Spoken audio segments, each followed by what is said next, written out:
Imagine a president renowned for an extraordinary intellect and a life story that truly embodied the American dream.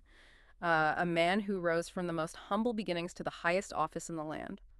What if that person was tragically cut down just months into his term? An event that not only ended his life but fundamentally altered the course of American political reform. It's a compelling thought, really. Leaves you wondering about a very different timeline. Today, we're embarking on a deep dive into the remarkable yet often surprisingly overlooked life and presidency of James A. Garfield, the 20th President of the United States.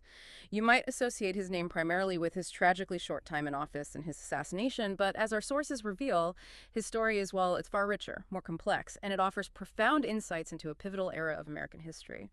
Our mission for this deep dive is to peel back the layers of Garfield's existence, tracing his journey from abject poverty to his diverse talents, his distinguished military and congressional achievements, and then the unforeseen and profound impact his death had on an entire era. We'll explore how his path, marked by both sheer brilliance and, unavoidable controversy, offers a unique window into Gilded Age America and the enduring, often challenging, quest for good governance.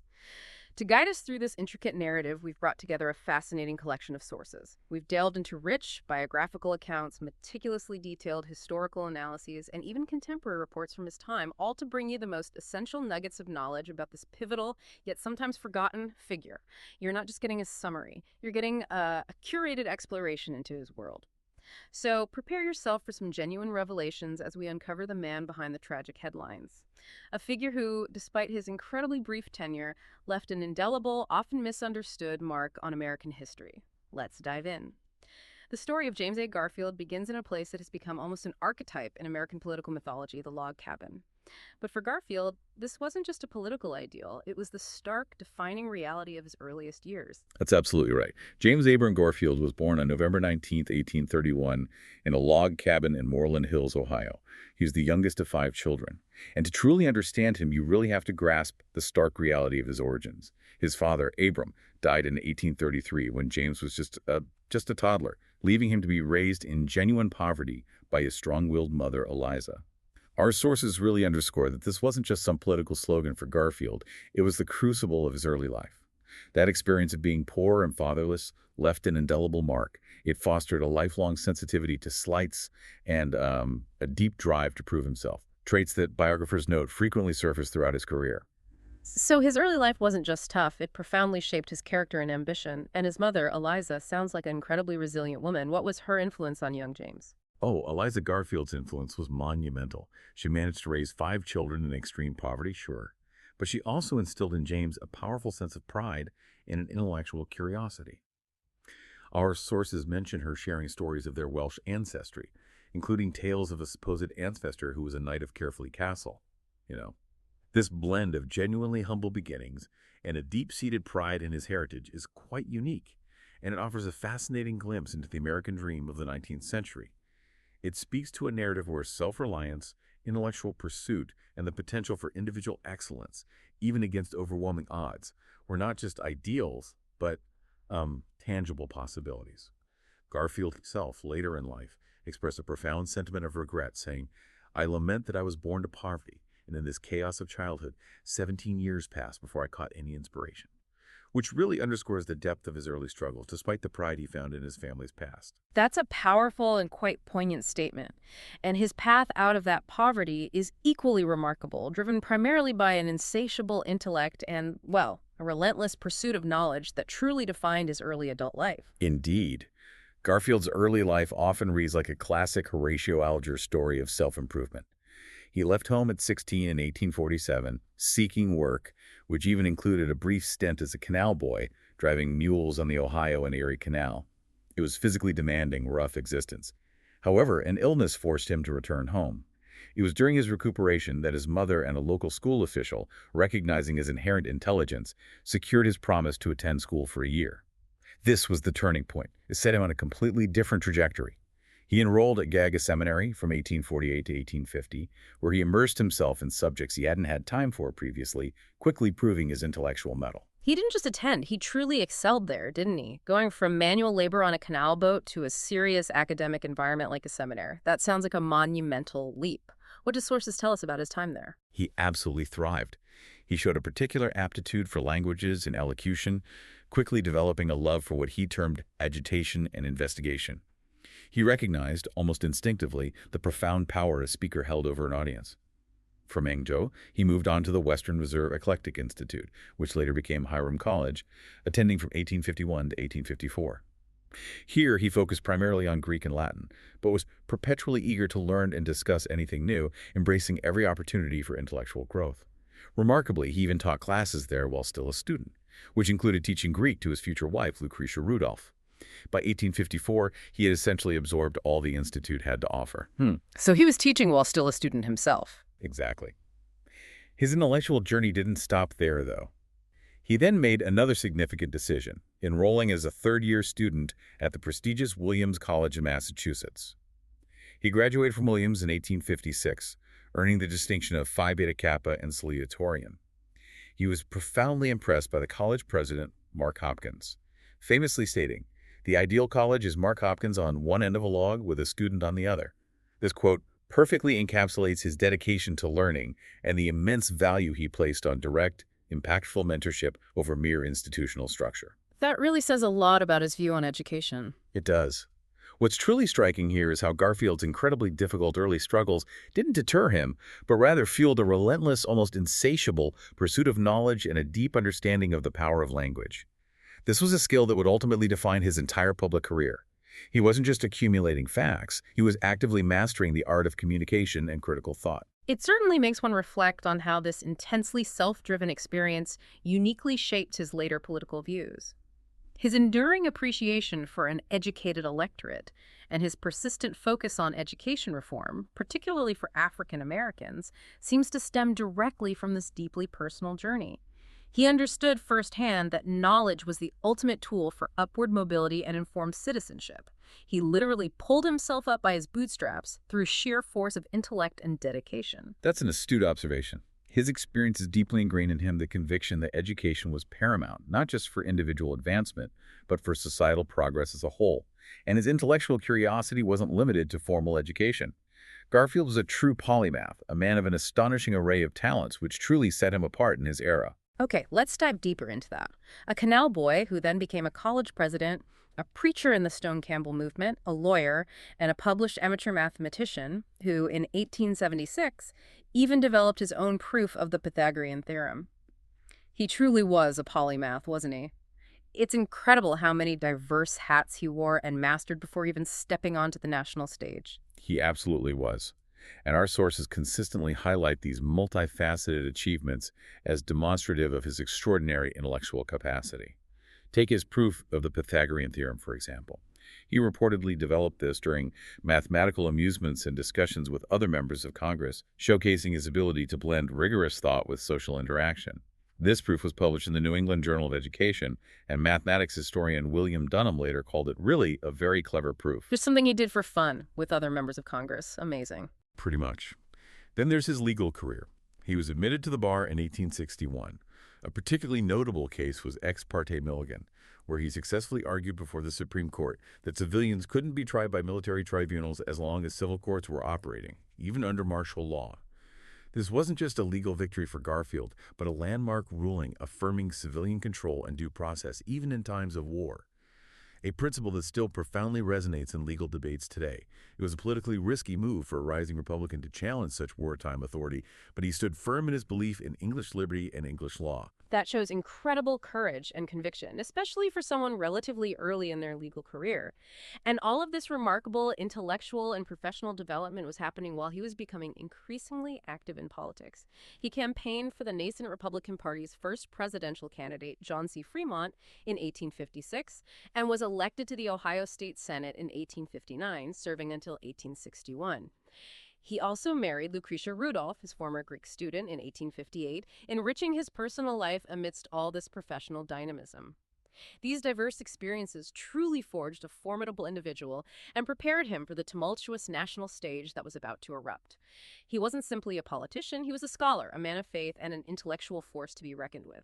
As the nation hurtled towards civil war, Garfield, despite his lack of any formal military training, quickly demonstrated that he was much more than an intellectual. He was a natural leader and, well, a formidable soldier. He certainly was. Garfield strongly opposed Confederate secession, viewing the looming conflict as a holy crusade against the slave power. Despite having absolutely no military background, he was commissioned as a colonel in the 42nd Ohio Infantry in 1861. His very first task was a testament to his persuasive abilities and the trust he inspired. He had to recruit his entire regiment. He did so quickly, largely filling the ranks with his neighbors and former students. This initiative alone speaks volumes about his influence and leadership qualities even before he saw battle. And he rose through the ranks with incredible speed, didn't he? From colonel to major general in just 2 years. That's an almost unheard of ascent for someone without any prior military experience. What specific qualities do the sources attribute to his rapid success? It is indeed an exceptional trajectory, underscoring his remarkable capacity for rapid learning and decisive action. He participated in crucial engagements like the Battle of Middle Creek, Shiloh, and Chickamauga. At Middle Creek, which was the only pitched battle he commanded personally, he employed a brilliant tactical deception that led to a Confederate retreat. He expertly positioned his troops in a way that fooled the Confederate Brigadier General Humphrey Marshall into believing they were significantly outnumbered. This clever maneuver resulted in a Union victory and directly led to Garfield's promotion to Brigadier General. It truly showcased his innate strategic mind. But his military acumen truly shone during the Battle of Chickamauga, didn't it? What exactly made his actions there so legendary? His role at Chickamauga is, without exaggeration, legendary. He was serving as Chief of Staff to Major General William S. Rosecrans, and their relationship was closer and more trusting than was typical for officers of the respective ranks. During the intense fighting at Chickamauga in September 1863, confusion among Union wing commanders led to a devastating rout of the Union right flank. Rosecrans, believing the battle was lost, made preparations to retreat. However, Garfield, with a keen intuition and perhaps a clearer grasp of the battlefield situation, suspected that a significant portion of the army still held its ground. So he questioned his commanding officer's assessment. In a way, yes, or at least sought confirmation. With Rosecrans' hesitant approval, Garfield undertook a perilous ride across Missionary Ridge, through enemy fire and chaos, to survey the scene personally. This act of immense courage confirmed his hunch. General George H. Thomas's corps was indeed holding firm against overwhelming Confederate attacks. Garfield's ride delivered critical intelligence, correcting Rosecrans' error and helping to avert a complete disaster for the Union Army. It solidified his reputation for courage, strategic insight, and unflappable leadership under unimaginable pressure. Wow, just incredible bravery. Stepping back for a moment, Garfield's military career highlights a profound capacity for rapid learning and decisive leadership under immense pressure, particularly remarkable for someone without a formal military background. It truly demonstrates an innate ability to adapt, synthesize information, and excel in the most demanding environments. And how might these intense experiences with military command and strategy have informed his later perspectives on presidential leadership and, perhaps even more specifically, civil service reform? Leading effective forces, I imagine, would make one rather intolerant of inefficiency or corruption. That's a very perceptive link to draw.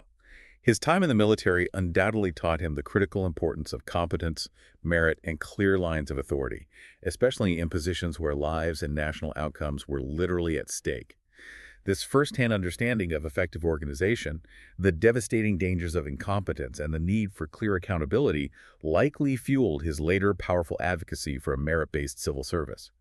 He saw it not merely as a moral ideal, but as absolutely essential for national strength, efficient governance, and indeed for preventing the kind of chaos he witnessed on the battlefield from pervading government. His military success made him an invaluable asset, so it's understandable that when he was elected to Congress in 1862 for Ohio's 19th District, President Lincoln himself urged him to take the seat. That must have been a complex decision for a decorated general. It was a pivotal and emotionally charged moment. Garfield was actually quite conflicted. He had been home on medical leave, suffering from jaundice and significant weight loss, and he had also just suffered a devastating personal loss. His 3-year-old daughter, Eliza, had died just days before his congressional term was set to begin. He was anxious, physically depleted, and felt a strong pull to remain in the field, believing, somewhat naively, that the war would end before his congressional term had even truly begun. That's just awful timing, personally. Terrible. But President Lincoln, recognizing Garfield's sharp intellect, his deep understanding of military affairs, and his political acumen, saw a greater, more pressing need for him in Washington. Lincoln famously told him there was an excess of generals and a shortage of administration congressmen, especially those with military expertise. Garfield, bowing to the president's direct request, accepted this recommendation and resigned his military commission. That's a truly remarkable turn of events. Imagine being a decorated general, deeply committed to staying in the fight, but the President of the United States looks you in the eye and tells you, no, I need you in Congress.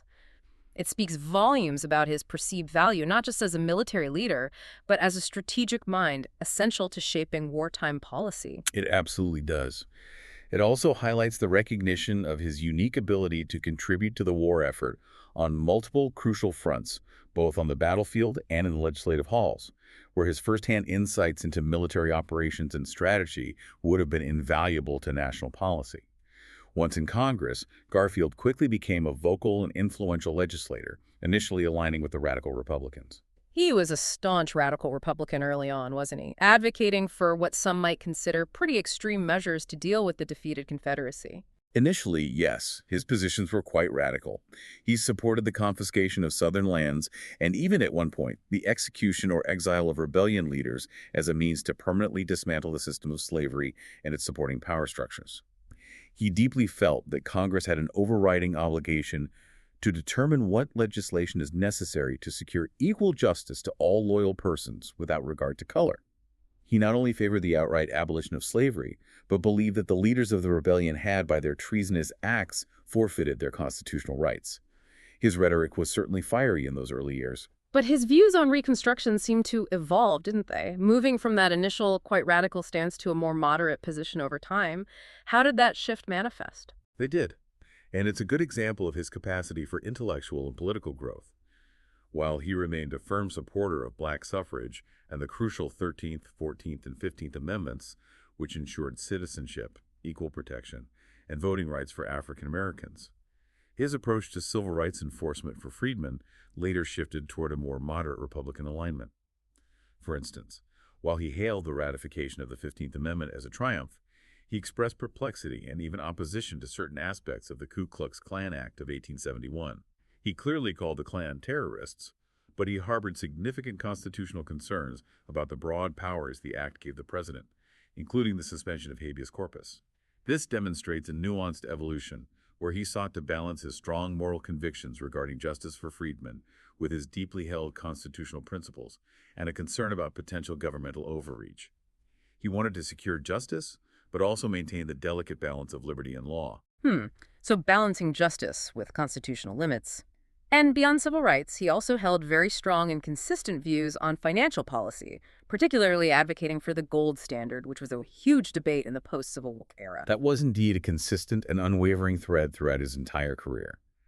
Garfield was a staunch proponent of a dollar backed by gold and vigorously opposed greenbacks paper money that was not convertible to specie or gold and silver coin.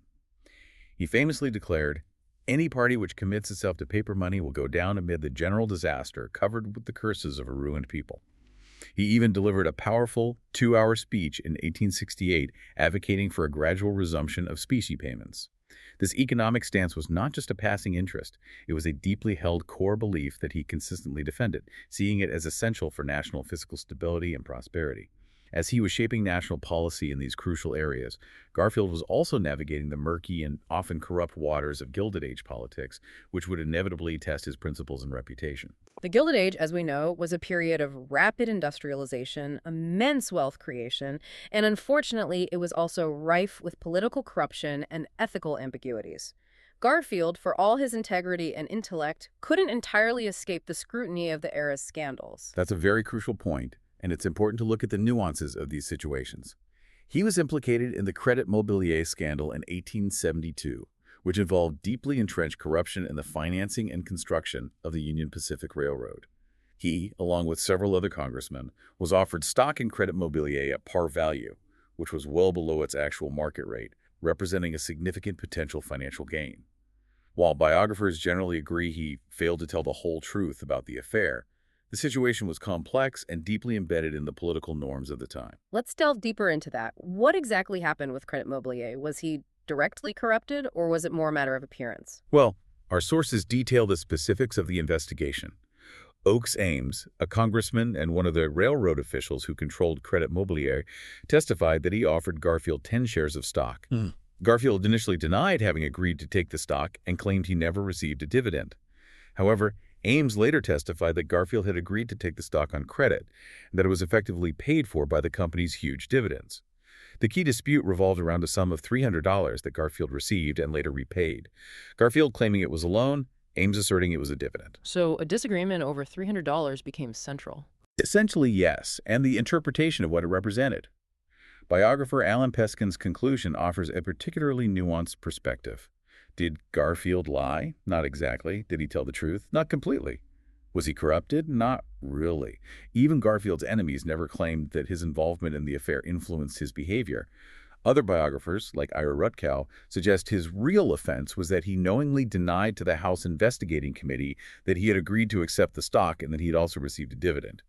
So it wasn't outright direct corruption in terms of influencing his votes, but rather a lack of full transparency and perhaps a failure to fully grasp the ethical implications of accepting such a favor at the time, even if he saw it as a loan.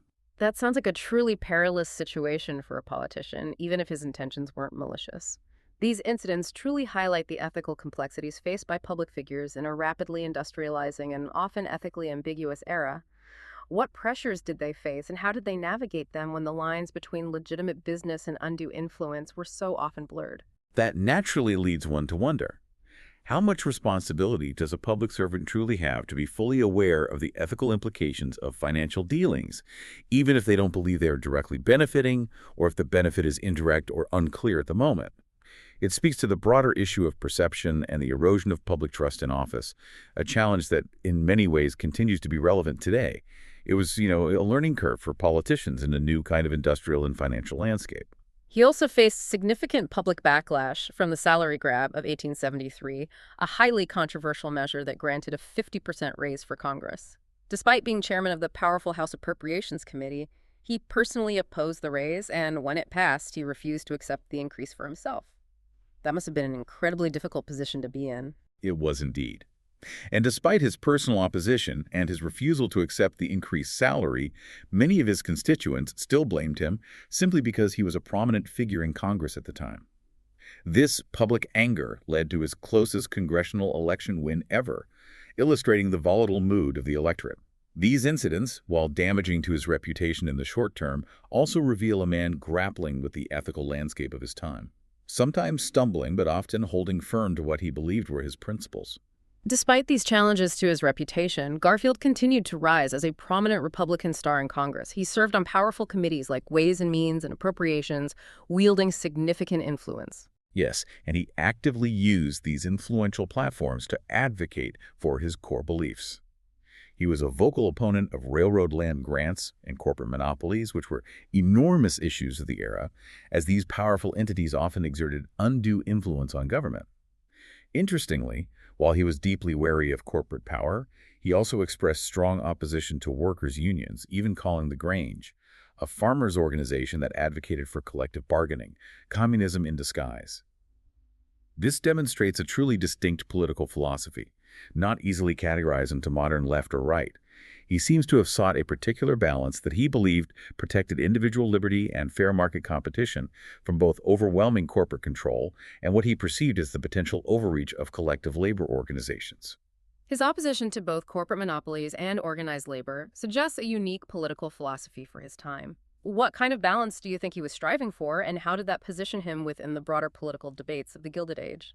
He appears to have favored a form of classical liberalism, believing strongly in free markets, but also discerning the need for some level of governmental intervention to prevent abuses of power, whether by massive corporations or by organized labor, if he perceived them as becoming too dominant. His real, consistent focus, and perhaps his most lasting contribution ideologically, was his unwavering advocacy for a federal civil service and a complete end to the spoils system. He fervently wanted to eliminate the practice of forcing government workers to kick back a percentage of their wages as political contributions, viewing it as fundamentally corrosive to good governance and inefficient administration. He believed in merit, not political favor. And his reputation grew, positioning him, albeit unexpectedly, for an ascent to the highest office. This brings us to one of the most dramatic and surprising stories in presidential history, his dark horse nomination in 1880. It truly is a remarkable tale. James Garfield explicitly did not seek the White House. He went to the 1880 Republican National Convention, committed to supporting his fellow Ohioan John Sherman for the nomination. The party, however, was in a deep and bitter split between the stalwarts, who staunchly supported the existing federal government patronage system, and the half-breeds, who were pushing for civil service reform. Garfield, a half-breed himself, found himself in a dramatic confrontation when he famously defended delegates' right to vote freely against the powerful stalwart leader, Senator Roscoe Conkling of New York, who had proposed binding delegates to the eventual nominee. So if he went into that convention supporting someone else, how did he, against his stated wishes, become the nominee? What unfolded there that literally swept him into the nomination? That's a political story for the ages. It absolutely is a true testament to the unpredictable nature of political conventions. The convention was utterly deadlocked after 35 ballots between the two main contenders. Ulysses S. Grant, strongly supported by the stalwarts for a third term, and James G. Blaine, the favorite of the half-breeds. Neither candidate could secure the necessary 379 votes for nomination. 35 ballots, wow. Yeah, intense deadlock. Then on the 35th ballot, a small but significant shift occurred. Some anti-Grant delegates began to discreetly cast their votes for Garfield, who was present at the convention as a delegate himself and had delivered a rousing speech for unity. Our sources describe a dramatic scene. Garfield, realizing what was happening, protested to the Ohio delegation, vehemently stating that he didn't seek the nomination and would not betray Sherman. But his own delegation, seeing an opportunity, overruled him and cast their ballots for him. In the very next round, the 36th ballot, the dam broke. Delegates from various factions, seeing Garfield as a viable compromise candidate intellectual, a war hero, and from a swing state, swung their support. He received 399 votes, securing the Republican nomination.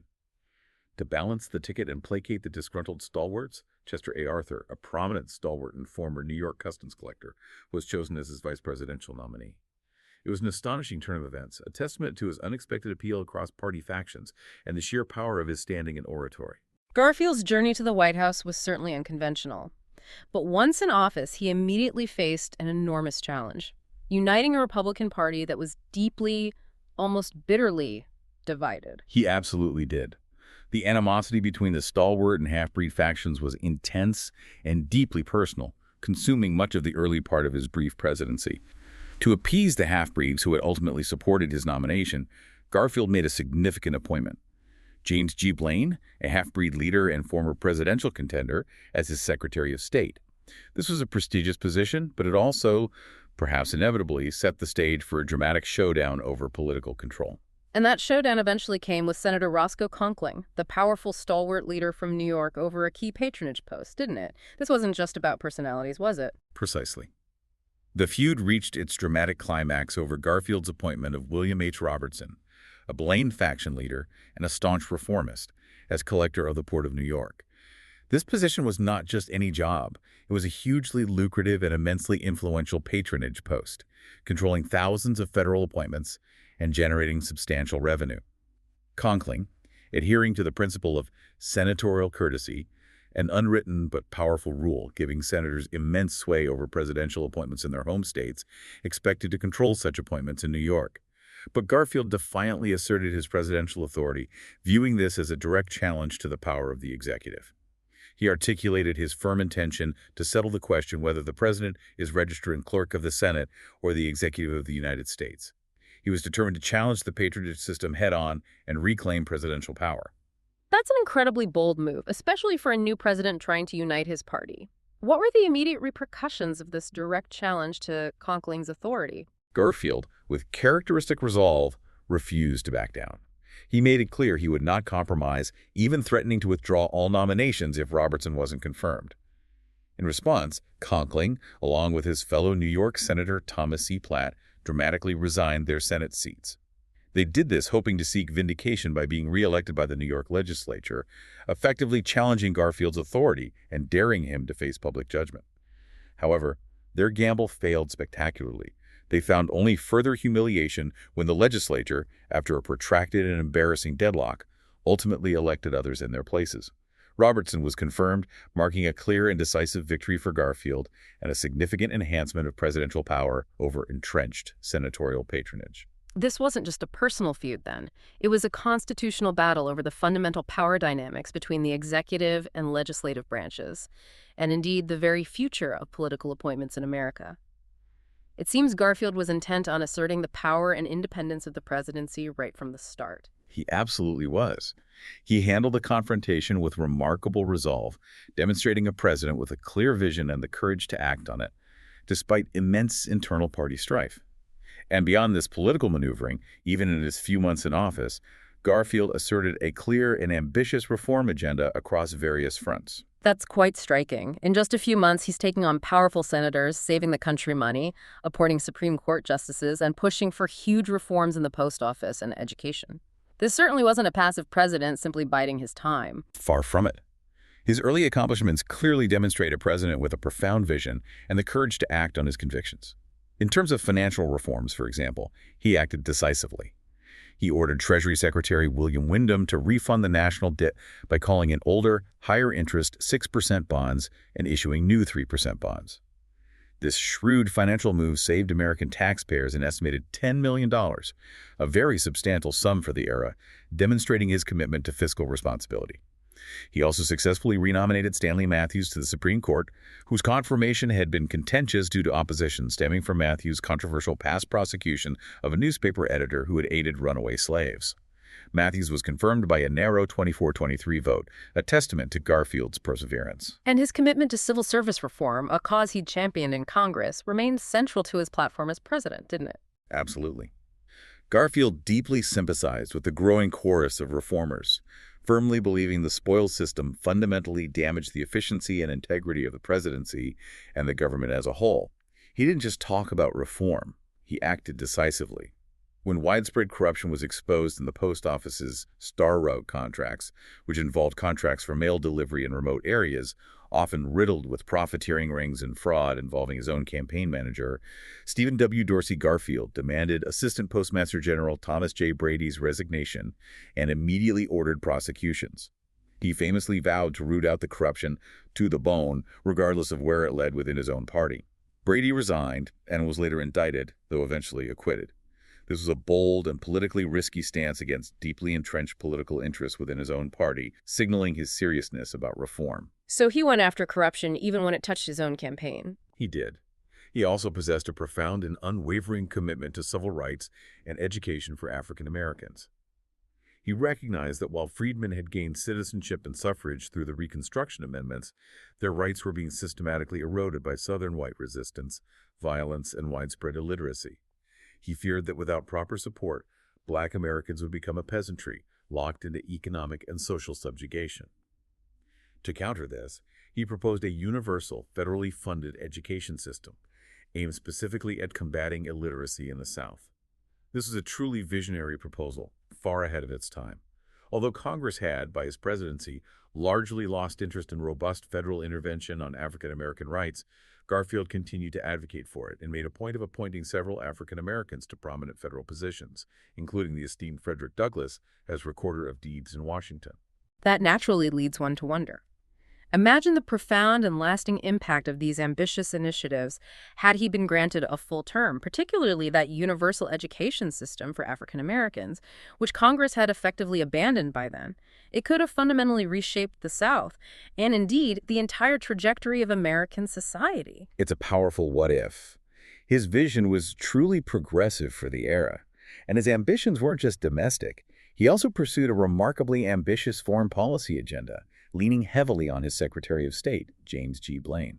Looking at the grand arc of his life, Garfield and Blaine envisioned a much more active global role for the U.S. than was typical for the era. What could that have meant for American power on the world stage, especially given the rapid industrialization happening at home? They absolutely did envision a more assertive global role. Garfield and Blaine advocated strongly for freer trade, particularly across the Western Hemisphere, seeing it as a vital way to counter British economic influence and to significantly increase American prosperity through expanded exports. Garfield authorized Blaine to call for a Pan-American conference in 1882 with the explicit goals of mediating disputes among Latin American nations and dramatically increasing trade ties, fostering a more unified American sphere of influence. He also actively sought to renegotiate the Clayton-Bulwer Treaty with Great Britain, a treaty that constrained the U.S. from independently building a canal across Central America. Garfield desired a U.S.-built Panama Canal and aimed to reduce British influence in Hawaii, seeing both as crucial to American strategic and economic interests. His plans even stretched beyond the Western Hemisphere as he pursued new commercial treaties with distant nations like Korea and Madagascar. He also instructed Navy Secretary William H. Hunt to investigate the dilapidated condition of the U.S. Navy with an eye toward significant expansion and modernization. It's clear he wasn't merely reacting to events, he was actively shaping and driving policy, both domestically and internationally, with a clear, forward-looking vision. Tragically, all these ambitious plans, these bold reforms, were cut short by an event that shocked the nation and irrevocably altered the course of American history. The story of Garfield's assassination is not just a tragedy, it's a darkly ironic tale, deeply intertwined with the very patronage system he was striving so hard to dismantle. It is indeed. The assassin was Charles J. Guiteau, a truly delusional and deeply disturbed individual.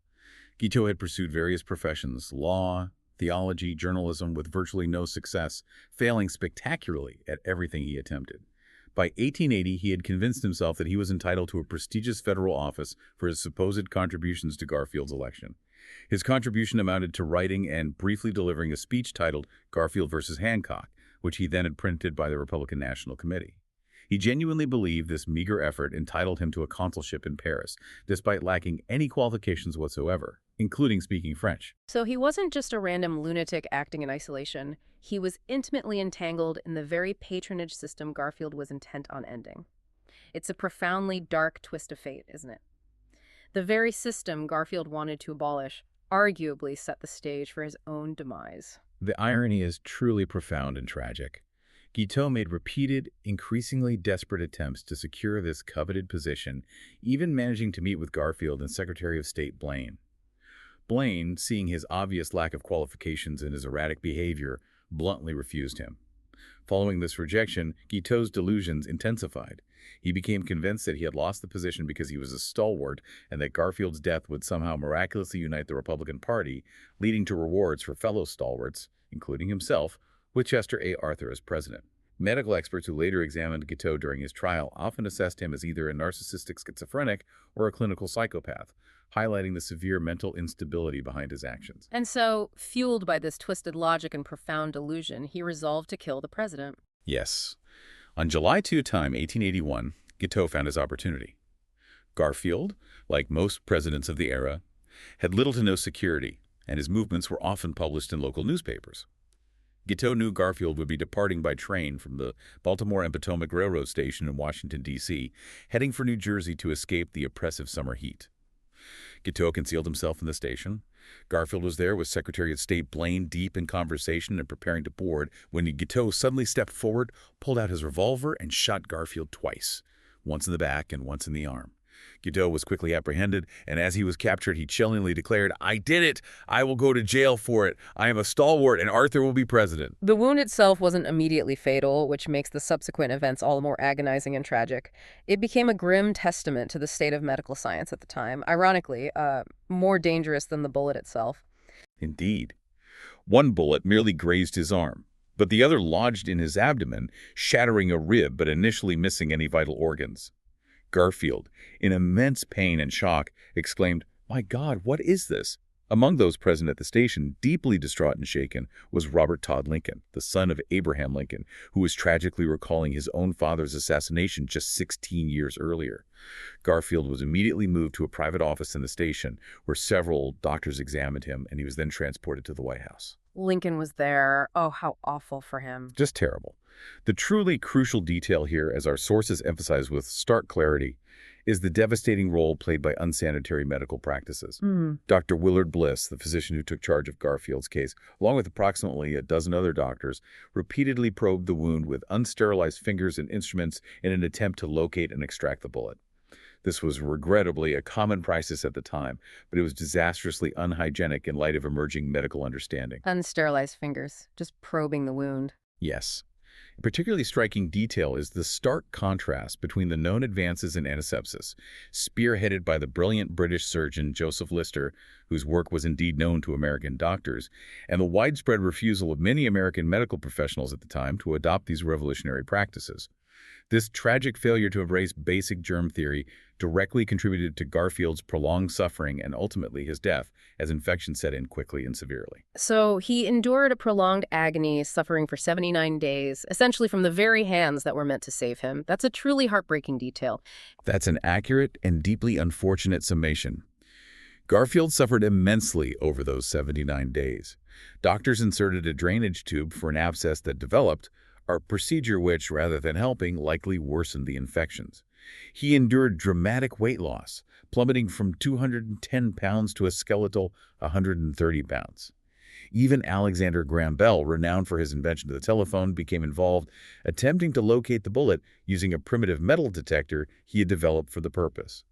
However, Dr. Bliss, the chief physician, inexplicably insisted on probing a false location for the bullet, a spot he erroneously believed it to be, which sadly rendered Bell's efforts ineffective, as Bliss would not allow Bell to scan other areas of the president's body. Bell tried to find the bullet with the metal detector, but Bliss wouldn't let him scan properly. That's right, a tragic clash of old methods and new technology.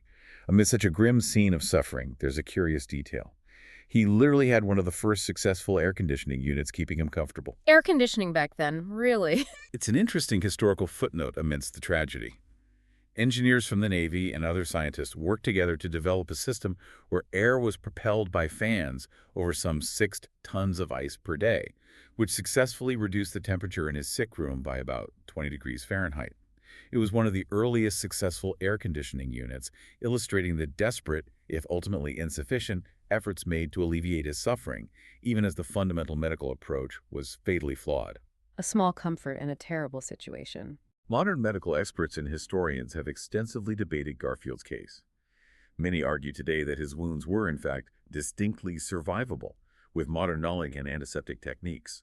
Some medical experts even speculate he died not just from general sepsis from the initial wound, but from a ruptured splenic artery, pseudoaneurysm, and gallbladder complications, further highlighting the complexity of his medical ordeal. Starvation, due to his inability to eat properly, may have also played a significant role in his decline. This revisionist view dramatically underscores how far medical understanding has advanced since the 19th century.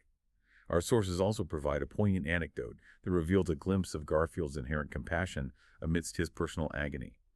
When told that the Lakota chief Sitting Bull, then a prisoner, was starving, Garfield initially reacted with frustration, saying, "Let him starve." But a few moments later, with a flash of his inherent human empathy, he added, "No, send him my oatmeal," despite his personal detestation of the gruel. It speaks to a man grappling with his own suffering while still capable of concern for others.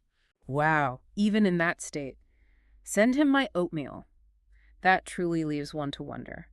Garfield's death was not just a tragedy, but a grim testament to the catastrophic state of medical science at the time, and a poignant reminder of what might have been if he had lived just a little longer, or in a different era entirely. The profound irony of him potentially being killed not by the bullet itself, but by the very people trying to heal him, is truly staggering. It's a stark and heartbreaking illustration of the limits of 19th century medicine and the devastating consequences of not embracing emerging scientific understanding, like the principles of antisepsis. His last words, spoken to his chief of staff, General David Swaim, as he clutched his heart, were the desperate plea, "Oh, Swaim, can't you stop this? Oh, Swaim." He died on September 19, 1881, from massive infection, sepsis, and pneumonia, compounded by the medical interventions. The nation mourned his death with an outpouring of profound grief. The public mourning was immense and widespread. Over 70,000 citizens passed by his coffin as his body lay in state in the Capitol, and an astonishing 150,000 more came to pay their respects in Cleveland, Ohio. The renowned composer John Philip Sousa, deeply moved by the tragedy, composed the solemn march In Memoriam in his honor, which was played during the ceremonies. The first Garfield postage stamp was issued in 1882, a testament to the immediate public grief and widespread respect for the fallen president. And what of Guiteau, the assassin, who claimed malpractice was the true cause of death? Guiteau was indeed tried for murder, and in a bizarre defense, he claimed malpractice on the part of the doctors caused Garfield's death, not his bullet. He argued the doctors who mistreated him ought to bear the odium of his death, and not his assailant. After a chaotic and sensational trial that drew immense public attention, he was found guilty on January 25, 1882, and was subsequently executed on June 30, 1882. Beyond the immediate grief and the sensation of the trial, Garfield's death galvanized public sentiment and sparked a critical, lasting shift in American governance. The assassination of James A. Garfield, as senseless and tragic as it was, became a powerful and unexpected catalyst for one of the most significant and transformative political reforms in American history. It absolutely did. Garfield's murder by a disappointed office seeker tragically awakened public awareness and galvanized widespread support for civil service reform, a cause Garfield himself had tirelessly championed for years in Congress. The direct and undeniable result was the Pendleton Civil Service Reform Act, which was passed in January 1883 and, with remarkable irony, signed into law by his successor, President Chester A. Arthur. The irony here is truly astounding, isn't it? Chester A. Arthur, himself a former spoilsman and a product of the very patronage system that Guiteau was railing against, became the unlikely president to enact this sweeping reform. That's precisely what makes this chapter of history so fascinating. The Pendleton Act fundamentally reversed the corrupt spoils system by introducing merit-based appointments and competitive examinations for federal jobs. It initially covered about 10% of federal workers, establishing the Civil Service Commission to oversee its implementation.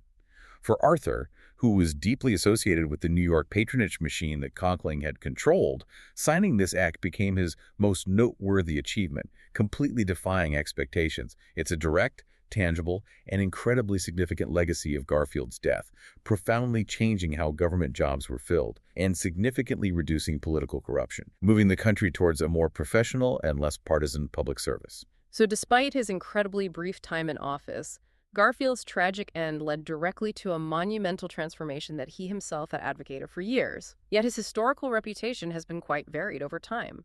For a period, he was celebrated as the ultimate exemplar of the American success story. That's right. For a few years immediately following his assassination, Garfield's life story, the classic log cabin to White House narrative, was indeed widely celebrated as embodying the ultimate American dream. Biographer Alan Peskin wrote that in mourning Garfield, Americans were not only honoring a president, they were paying tribute to a man whose life story embodied their own most cherished aspirations. However, as our sources note, his memory, along with that of many other Gilded Age presidents, began to fade significantly in the 1890s. As Americans grew increasingly disillusioned with politicians in a rapidly changing industrial society, they began to turn their attention and admiration elsewhere, focusing on figures like industrialists, labor leaders, and social reformers as their heroes. Right, the focus shifted. Exactly. This naturally leads one to wonder, why do some presidents, despite significant contributions or tragic circumstances, gradually fade from public memory, while others endure? What factors truly contribute to historical visibility, and how much does sheer longevity in office, allowing for a longer track record, play a role in that historical staying power? It's true. Many presidents of the Gilded Age are often collectively referred to as lost Americans, their luster seemingly eclipsed by other titans of the time. Indeed. The renowned novelist Thomas Wolfe famously deemed the presidents of the Gilded Age, including Garfield, lost Americans, whose gravely vacant and bewhiskered faces mixed, melted, swam together in the public consciousness. The 20th century saw little significant revival for Garfield's historical standing, perhaps because his era seemed increasingly remote and his tenure so tragically brief, limiting his ability to carve out a more distinct place in the national narrative. But historians see more there, don't they? Oh, absolutely. If we connect this to the broader picture, Garfield's legacy is truly a tantalizing what-if. Many historians, such as Justice D. Donak, believe his presidency saw an incredibly promising start, with his decisive victory over the stalwarts significantly enhancing the power and prestige of his office in a way few others had managed. His intelligence, his remarkable sensitivity to issues, and his deep knowledge of government were, by many accounts, unmatched for his time. Historian Alan Peskin credits Garfield for a truly impactful political career, noting he, quote, had a hand in almost every issue of national importance for almost 2 decades, and, along with James G. Blaine, forged the Republican Party into the instrument that would lead the United States into the 20th century. Ultimately, his life and tragic death, as one source states, continue to be instructive and inspiring incidents in American history. What a truly remarkable journey we've taken today. We've delved into the incredible life of James A. Garfield, tracing his path from his humble birth in a log cabin and his insatiable quest for knowledge to his rapid rise as a Civil War general, an influential congressman, and finally, a president with a bold and progressive vision for reform. His brief presidency, though tragically cut short by a deluded office seeker and the devastating limitations of 19th century medical practices, laid the undeniable groundwork for critical and lasting changes in American governance, most notably the civil service reform that reshaped how our government operates. It really is a story full of contradictions and huge potential. It is. Garfield's story reminds us that even in the face of profound personal challenges, immense adversity, and intense political infighting, individuals can champion crucial reforms and leave an indelible mark. His unwavering commitment to an educated electorate, his progressive stances on civil rights for African Americans, and his steadfast advocacy for a merit-based public service resonate deeply even today, illustrating the enduring struggles and aspirations at the heart of the American experiment. Those points about education and civil rights feel particularly relevant even now. Definitely. So, considering Garfield's extraordinary intellect, his genuinely progressive stances on education and civil rights, and his decisive actions against political corruption and the entrenched spoils system in his mere months in office, what kind of America might we have seen if he had been granted a full term or even two? How might the trajectory of the Gilded Age and indeed the broader sweep of American history have shifted without the tragic intervention of a single disillusioned man? It truly leaves you wondering, doesn't it? We hope this deep dive has given you a newfound appreciation for James A. Garfield and the complex, fascinating era he lived in. Until next time, keep digging, keep questioning, and keep exploring.